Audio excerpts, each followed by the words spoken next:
Hello बच्चों, आपका स्वागत है साइंस जीवी चैनल पर। बच्चों, आज हम आपके लिए लेके आए हैं जो CMT STCCS chief minister super talented children coaching scheme, इसका जो प्रीवियस ईयर का पेपर है, लास्ट ईयर जो 2023 में इसका एग्ज़ाम हुआ था उसका पेपर। और इससे आपको आइडिया लगेगा कि किस तरह का पेपर आता है। और आने वाला जो आपका एग्ज़ाम है 22 तारीख को, 22 सितंबर इसी मंथ को, तो उसमें आप अच्छे से अच्छा स्कोर कर सकते हो। और इस वीडियो में हम पार्ट ए आपकी केमिस्ट्री के क्वेश्चंस होंगे 25, और इसके बाद हम पार्ट बी में जिसमें फिजिक्स और बायो और मैथ्स, टोटल 4 पार्ट में ये पूरे प्रीवियस ईयर्स के सारे क्वेश्चंस आएंगे। पूरे डिटेल के साथ हम डिस्कस करेंगे। तो इस चैनल को आप सब्सक्राइब कर लो जैसे ही कोई, और नोटिफिकेशन को भी ऑन कर दो। जैसे ही वीडियो आएगी आपके पास नोटिफिकेशन आ जाएगी। टाइम काफ़ी कम है, आप अपना रिवीजन स्टार्ट कर दो 8th क्लास का साइंस की बुक से। और जितना भी चैप्टर्स हैं, चाहे आपके सिलेबस में थे पिछली बार चाहे नहीं थे, आप अच्छे से तैयारी शुरू कर दो। तो चलो शुरू करते हैं, और इस वीडियो को लाइक एंड चैनल को सब्सक्राइब ज़रूर कर दो। तो ये था डायरेक्टरेट ऑफ एजुकेशन की तरफ से क्लास 9th का CET का एग्ज़ाम। इसमें कुछ कुछ इंस्ट्रक्शंस से सही से नहीं आ पाए हैं, ये OMR टाइप का होता है आपको। अब अगर हम बात करें ये पेपर की, तो पहला आपका क्वेश्चन है केमिस्ट्री का है, ये सेक्शन 1 खंड ए।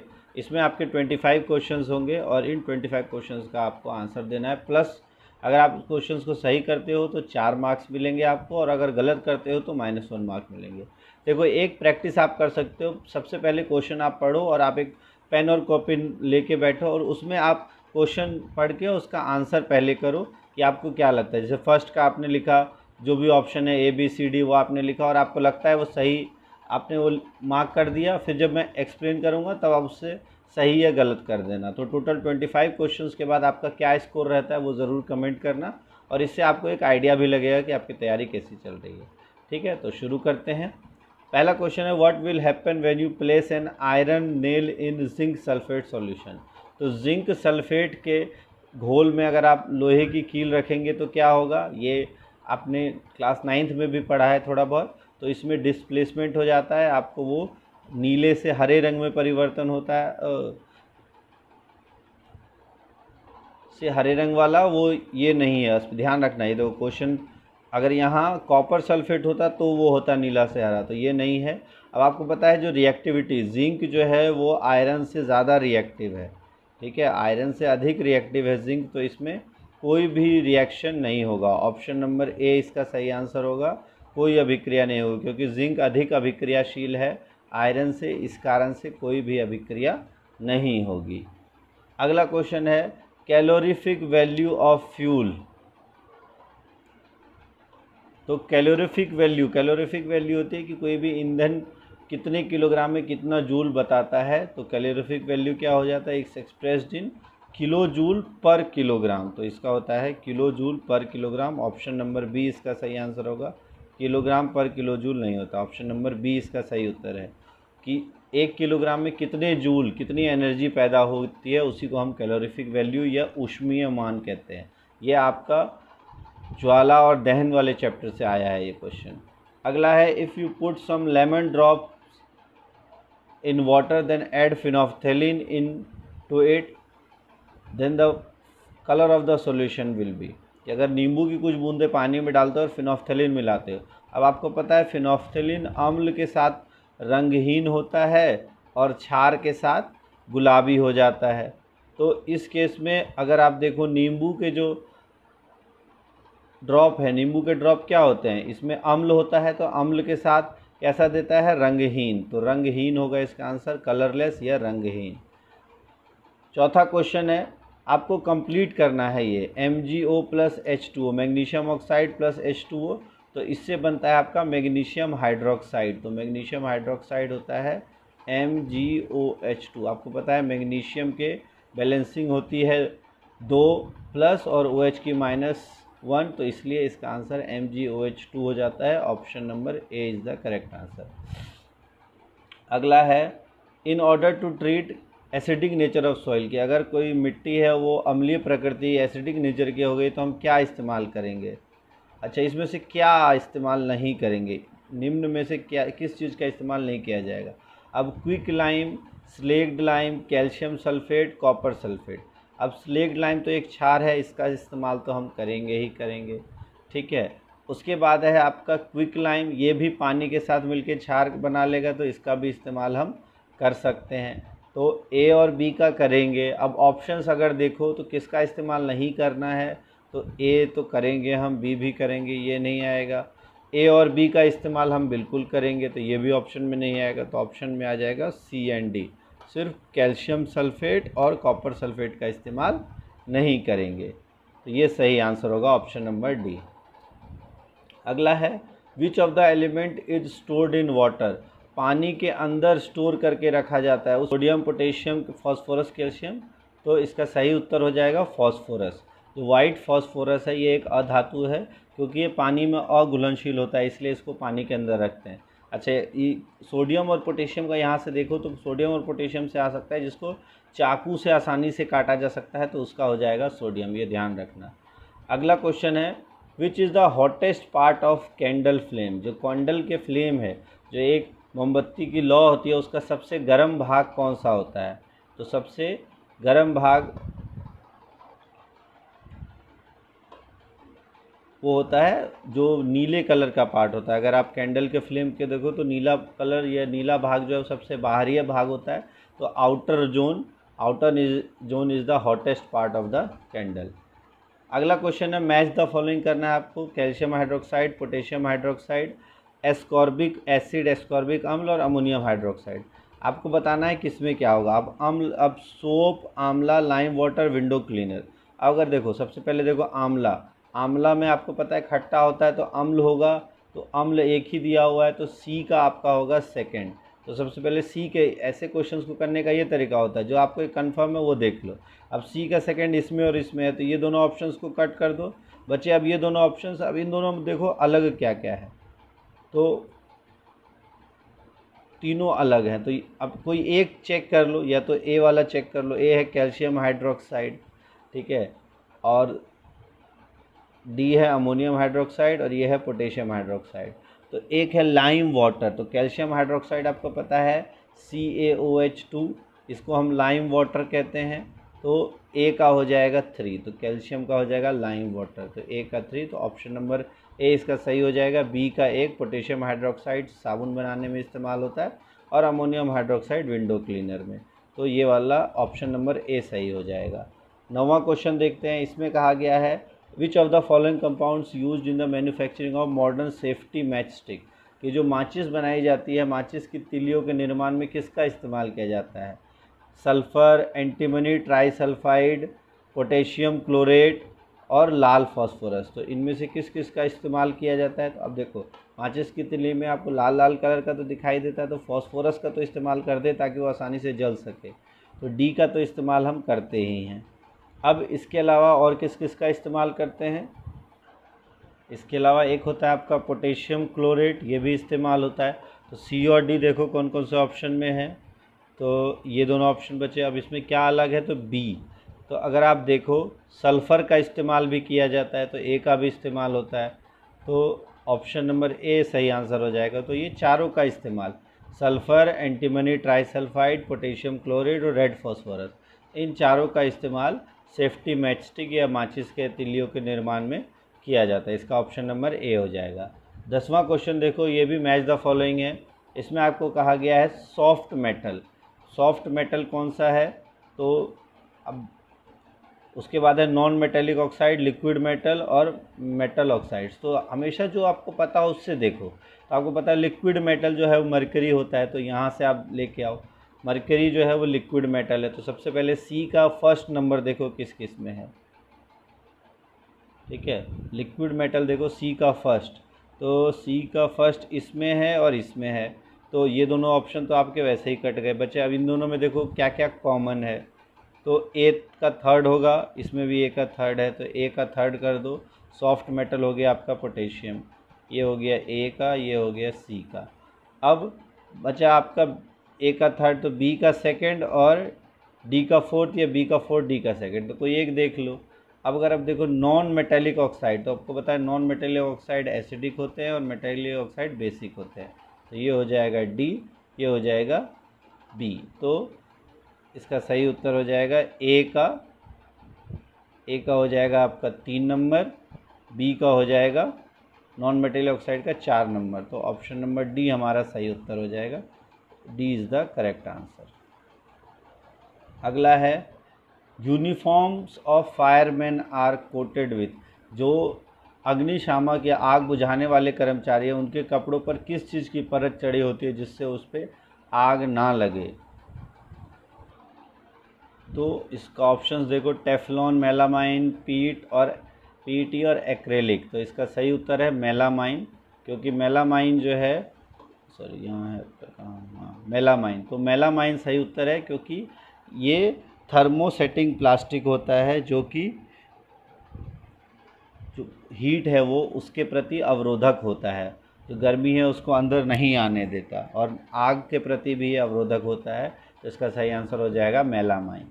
अगला है the chemicals use to test protein in the food sample. Protein के टेस्ट के लिए फूड सैंपल में कौन सा केमिकल्स का इस्तेमाल किया जाता है, तो ये 6th क्लास से आया हुआ क्वेश्चन है प्रोटीन का टेस्ट। तो सोडियम सल्फेट और सोडियम हाइड्रोक्साइड और कॉपर सल्फेट, ये गलत आंसर है, कॉपर सल्फेट और सोडियम हाइड्रोक्साइड, ये उत्तर सही होगा। सोडियम हाइड्रोक्साइड और कॉपर सल्फेट, ये क्लास 6 में हमने किया हुआ है, जो आपका पिंक कलर का आ जाता है प्रोटीन टेस्ट में। अगला है which element out of the following produce a gas when H2SO4 which when tested by taking a burning matchstick with the pop sound. तो H2SO4 मतलब सल्फ्यूरिक अम्ल के साथ एक गैस उत्पन्न करता है और जलती हुई माचिस की तीली से रखने पर पॉप ध्वनि उत्पन्न करता है। तो कोई भी धातु को अम्ल के साथ अभिक्रिया करते हैं तो हाइड्रोजन गैस निकलती है ना, और वही हाइड्रोजन गैस के कारण पॉप ध्वनि उत्पन्न होती है। तो इसमें से धातु कौन सा है, मैग्नीशियम से सल्फर, कार्बन, सिलिकॉन, तो मैग्नीशियम सही उत्तर हो जाएगा, ए इसका सही उत्तर हो जाएगा। अगला है फिनोफ्थेलिन एक इंडिकेटर है, देख रहे हो फिनोफ्थेलिन के ऊपर ये दूसरा क्वेश्चन है। तो आपके सूचक, कृत्रिम सूचक और आपके नेचुरल इंडिकेटर, प्राकृतिक सूचक से रिलेटेड क्वेश्चन ज़रूर आते हैं। तो आपको बताना है ये एक इंडिकेटर है और इसका colour in acidic and basic solution. हमने इससे पहले भी पढ़ा था कि एसिडिक सॉल्यूशन में इसका कोई कलर नहीं होता, तो ये कलरलेस होता है, मतलब रंगहीन होता है, और बेसिक में गुलाबी हो जाता है। तो इसका सही उत्तर हो जाएगा ऑप्शन नंबर डी। अगला है a solution of which of the following oxide in water will change the colour of blue litmus to red. तो ब्लू से रेड होगा, इसका मतलब वो सॉल्यूशन कैसा होगा, एसिड या अम्लीय होगा, और अम्लीय जो भी अधात्विक ऑक्साइड है उनके ऑक्साइड अम्लीय होते हैं। तो अगर आप देखो मैग्नीशियम धातु है, आयरन धातु है, कॉपर धातु है, सल्फ़र एक अधातु है, तो सल्फ़र डाइऑक्साइड इसके को साथ अगर हम पानी मिलाएंगे तो वो अम्लीय प्रवृत्ति का होगा और बनेगा क्या, H2SO4 सल्फ्यूरिक अम्ल।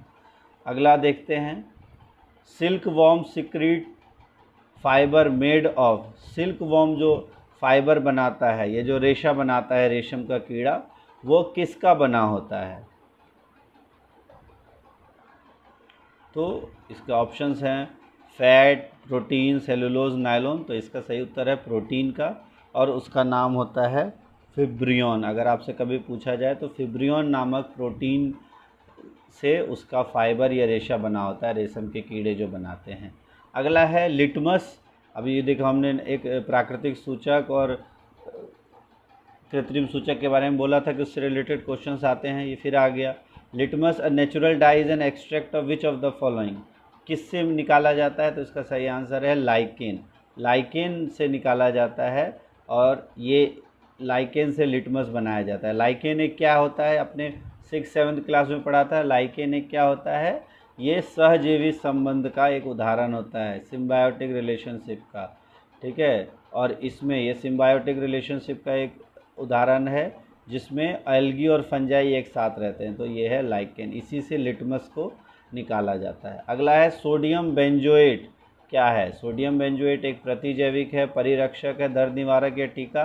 ये आपने चैप्टर नंबर 2 में पढ़ा होगा, ये क्या है, परिरक्षक या प्रिजर्वेटिव, ठीक है। अगला है when the soil is too basic, जब सॉइल या मिट्टी जो है बहुत ज़्यादा क्षारीय हो जाए तो पौधे उसमें सही से नहीं उग पाते। तो अब क्षारीय बहुत ज़्यादा हो जाएगा तो उसमें हमको अम्ल मिलाना पड़ेगा।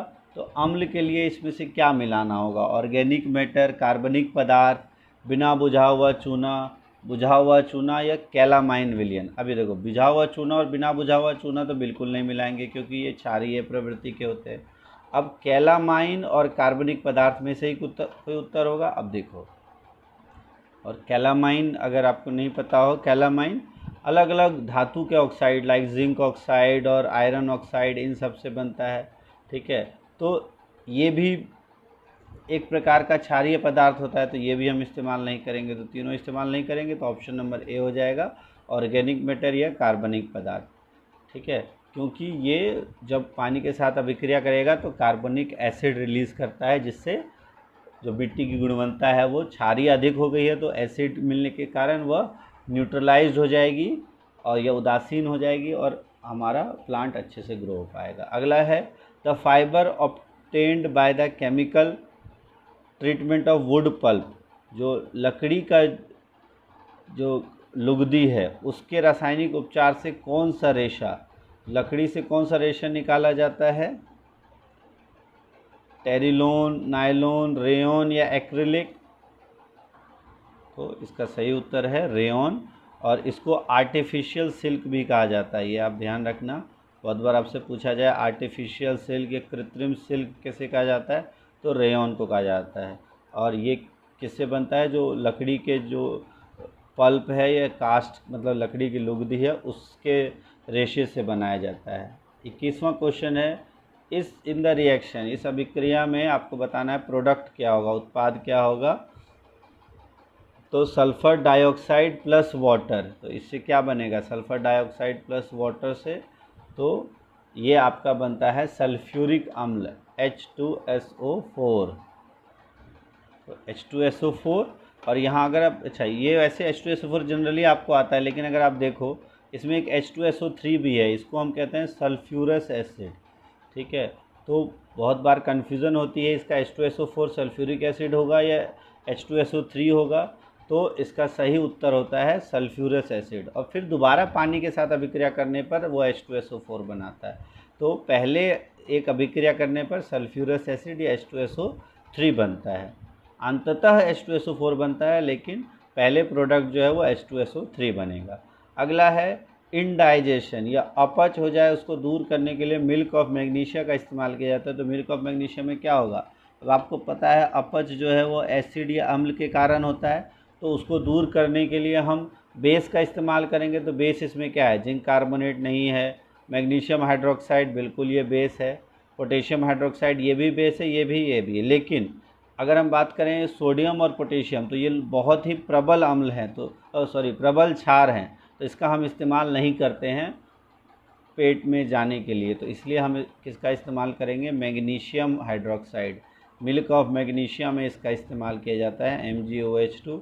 इनो वगैरह में मेरी सी का इस्तेमाल होता है, उसमें मिल्क ऑफ मैग्नीशिया लिखा रहता है और milk of magnesia magnesium hydroxide से होता है। इसमें आप देखो वर्ड से भी आपको बोलता हूँ मिल्क ऑफ मैग्नीशियम, तो यहाँ से भी पता कर सकते हो मैग्नीशियम हाइड्रोक्साइड। तो ईजी है ये क्वेश्चन। अगला है the chemical name of baking soda. तो बेकिंग सोडा का केमिकल नेम क्या होता है? ये होता है आपका सोडियम हाइड्रोजन कार्बोनेट। अगर वॉशिंग सोडा पूछ लिया जाता है तो वॉशिंग सोडा का होता है सोडियम कार्बोनेट, लेकिन बेकिंग सोडा होगा था सोडियम हाइड्रोजन कार्बोनेट। इसका उत्तर हो जाएगा डी। फिर 24वां क्वेश्चन है, वुल इंडस्ट्री में सॉर्टर डिजीज़, ठीक है, सॉर्टर रोग हो जाता है, ये डिजीज़ किसके कारण से होता है? तो सॉर्टर डिजीज़ का दूसरा नाम होता है एंथ्रेक्स। ठीक है, सॉर्टर डिजीज़ कोई, अगर हमने पढ़ा रॉबर्ट कॉज के बारे में आपने पढ़ा होगा ना, तो एंथ्रेक्स की उसने खोज की थी, एंथ्रेक्स का जो कॉजेटिव ऑर्गेनिज्म है। तो सॉर्टर डिजीज़ कुछ नहीं, एक एंथ्रेक्स की डिजीज़ है। और एंथ्रेक्स की डिजीज़ किससे होती है? तो जो बैसिलस एंथ्रेसिस, एक तरह का ये एंथ्रेक्स नाम इसी से पड़ा है, और ये एक बैक्टीरिया से कॉज होती है, बैक्टीरिया या जीवाणु से। उस बैक्टीरिया का नाम होता है बैसिलस एंथ्रेसिस या एंथ्रेक्स। तो इसका सही आंसर हो जाएगा एंथ्रेक्स। अगला है रस्ट फॉर्म्ड ऑन आयरन, जो रस्ट ये जंग जो लगती है लोहे पर वो कैसी ऑक्साइड होता है, तो वह एक प्रकार का आपका बेसिक ऑक्साइड है, क्योंकि धातु का ऑक्साइड है और धातु के ऑक्साइड अधिकतर क्षारीय प्रवृत्ति के होते हैं।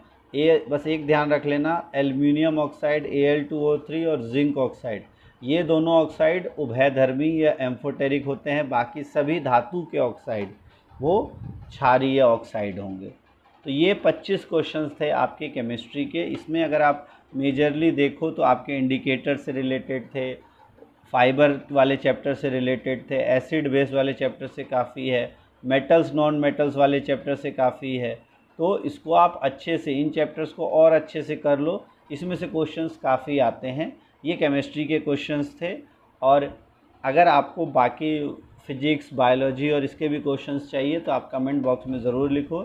इसकी पीडीएफ अगर आपको चाहिए तो इसके पीडीएफ जल्दी ही आपको मिल जाएगी। एक चैनल है टॉपर्स गुरु, एक वेबसाइट है, उसके ऊपर टॉपर्स गुरु वेबसाइट है, उसके ऊपर हम इस को अपलोड कर देंगे और डिस्क्रिप्शन बॉक्स में इसका मैं लिंक दे दूंगा, आप उस पर जाके इस पूरे पेपर को एक्सेस कर सकते हो। अभी सिर्फ फिजिक्स वाला पार्ट उस पर डाला जाएगा, फिर जैसे ही केमिस्ट्री और बाकी डिस्कस होंगे तो आप उसमें से डाउनलोड कर सकते हो जाके टॉपर्स गुरु चैनल पे। और फिलहाल अगर आपको ये वीडियो अच्छी लगी हो तो इसको ज़रूर लाइक कीजिए, चैनल को सब्सक्राइब ज़रूर कर लो और नोटिफिकेशन ज़रूर दबा लो, ताकि जल्दी से जल्दी आपको नेक्स्ट जो वीडियो है वो मिल सके और आप अपनी तैयारी देख सको। और ज़रूर आप अपना स्कोर कमेंट करो। मैंने शुरू में क्या कहा था ना कि आपको अपना स्कोर कमेंट करना है, तो आप कमेंट करो कि आपके 25 में से कितने मार्क्स आ रहे हैं। कम आ रहे हैं घबराना नहीं है, आप तैयारी करोगे आपके मार्क्स बढ़ जाएंगे। अच्छे से आप 8th क्लास की बुक पढ़ो, थोड़ा बहुत हायर कॉन्सेप्ट भी है, तो जो उसमें बॉक्स में दिए हुए चीज़ें हैं जो आप नहीं पढ़ते हो वो भी पढ़ो, शुरू से पढ़ो इन सारे मेजर चैप्टर्स को। और देखो अगर कोई डाउट रहता है तो फिर ज़रूर कमेंट बॉक्स में लिखो। वीडियो कैसी लगी हो ज़रूर लिखो और तैयारी करते रहो। फॉर्म जल्दी से जल्दी आप सभी लोग भर लो, 9 तारीख लास्ट डेट है फॉर्म भरने की। इससे रिलेटेड जो भी डिटेल्स है आप चैनल पे जाके CMSTCCS को देख लेना और वहाँ से आप इजीली सारी जानकारी एक्सेस कर सकते हो। ये था part A. Part B, C, D अगर आपको चाहिए तो कमेंट बॉक्स में ज़रूर लिखो, वीडियो को ज़रूर लाइक करो। Thanks for watching science JV।